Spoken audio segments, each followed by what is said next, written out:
Signing George online. Hello, everyone, and welcome inside the Sergeant's Lab here with the podcast. Once again, episode 2, and we are back up and running here alongside Sean Jacoby. Thank you, Sean, for being with me today. Yeah, awesome to be here, man.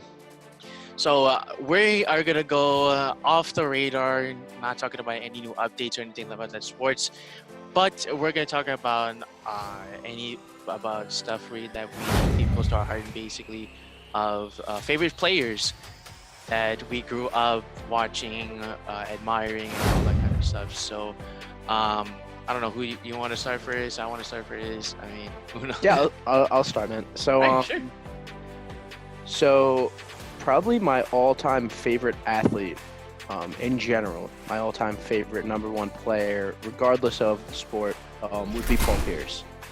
That Celtics team was incredible, and Paul Pierce was really between him and Garnett and Ray Allen, the big three. Paul Pierce was that 2008 Finals MVP, and probably the most formidable scorer out of the three of them. You know what I'm saying? And I love the way he played his game. I loved his step back shot. I loved his, the way that he can cut up the paint and slam the ball. He was just my guy. That's the guy that I modeled my basketball game after. And, that's why I loved him. I thought he was one of the most clutch players at that time. And, I think it still holds true today.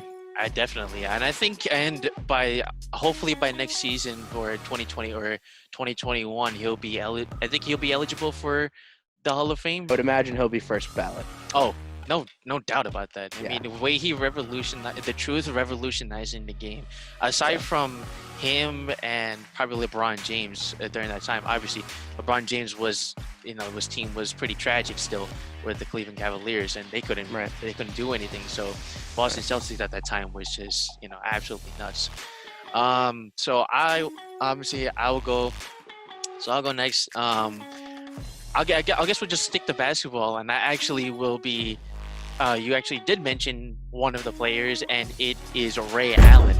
So when I first started watching basketball, again, as I mentioned, it was actually the Boston Celtics and Lakers rivalry back in 2008, 2009, that kind of series. So I love 3-point shooting.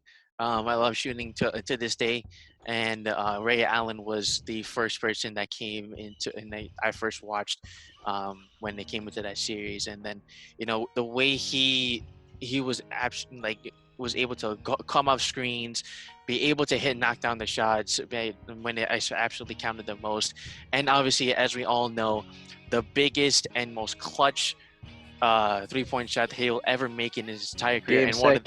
Eastern Conference Finals. Exactly. Again, the that, and also the Game 6 with the Heat. James catches, puts up a three, won't go, rebound Bosh, back out to Allen, his three-pointer, bang! Tie game with 5 seconds remaining! And that is probably the most iconic one. I remember still watching that live in front of my seat, just jumping for joy, just because I was rooting for the Heat at that time. And my gosh, that game was insane, to say the least. And it saved not only saved the Heat's franchise from that time, but it also saved LeBron James from winning another championship. So Yeah, without a doubt. So I think Ray Allen was definitely Jesus Shuttlesworth, definitely one of the greatest players ever in NBA history. Yeah, but you know what? He's the best catch and shoot. Oh, absolutely, no doubt. He's the best catch and shoot shooter of all time. There's just something about Ray Allen in the big moment. You don't want anybody else to have the ball, Absolutely. So go ahead, take your next one, dude. So my next player is going to be Dirk Nowitzki. So around that same time, I started watching basketball. Was the year that the Mavs won that championship. When they won in 2011, this was supposed to be a Heat year. You know what I mean? It was that LeBron, Wade, it was supposed to be a Heat year, and the first time with the trio together. And the way that Dirk was able to just take over these games, the guy was cold-blooded, and he has a very similar game to Paul Pierce. Obviously, he was a big man. He could play that that stretch four. He could shoot the perimeter, but he also could back you down. He could do everything. But the biggest thing that Paul Pierce and Dirk Nowitzki had in common was the clutch gene. You know what I mean? And these are two guys that played at the same time in the big moment. Much like Ray Allen, you want the ball in their hands. And as I was watching that championship series in 2011, that's what was made clear to me, and that's why I fell in love with Dirk. I think Dirk is probably one of the greatest power forwards of all time. Him and Tim Duncan, definitely, for sure. Definitely first ballot Hall of Fame. And he definitely revolutionized the power forward position, especially for the big man. Now you see a lot of these power forwards now in the NBA trying to like almost evolutionize his game, and also just evolutionize the stretch four in general. You got Kristaps Porzingis, you got Jared Jackson Jr., Lauri Marketing, who are in the league right now. And I think Kristaps Porzingis is the best example, and also because he's also on the Dallas Mavericks too. To not even say the most. Right. Well, you know what it is to me, that was like the golden era of basketball. You know what I'm saying? That like around 2010, between like 2009 to 2013. That's like the golden era of basketball, when all of this talent was spread evenly throughout the league. Before the Warriors started, piling up talent out there. Before LeBron, even though LeBron did the move to the Heat, there were still teams that could beat them. You know what I mean? There were still teams in the Eastern Conference that could beat them. All right, so we're going to talk about last one for me. So my last one, this one is obviously the one that I keep close to my heart.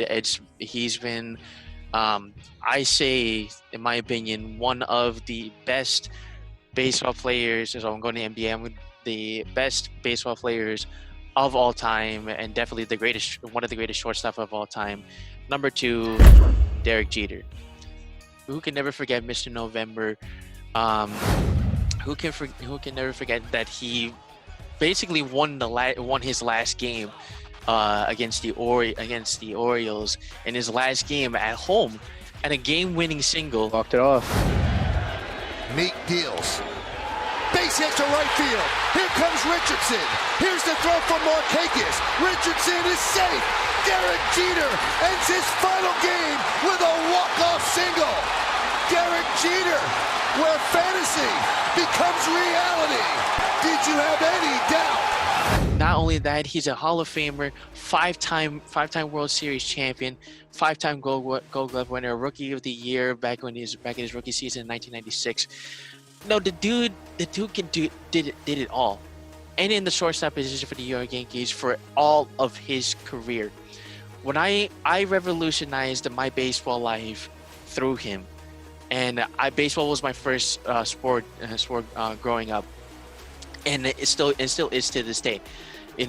Being able to come up clutch in the end, I think it's what makes him great, and also to be a leader as well for a very, very great franchise in the New York Yankees, who has won 27 World Championships. So, I think with him now also being in the Hall of Fame and being one of my favorite players of all time, it solidifies him to, being one of the greatest athletes ever. Yeah, man. Jeter's a no-brainer, without a doubt. I'm a Mets fan. I grew up a Mets fan, but no matter what, you can ask any Mets fan. Every Mets fan has respect for Derek Jeter, because Derek Jeter is class personified. All right?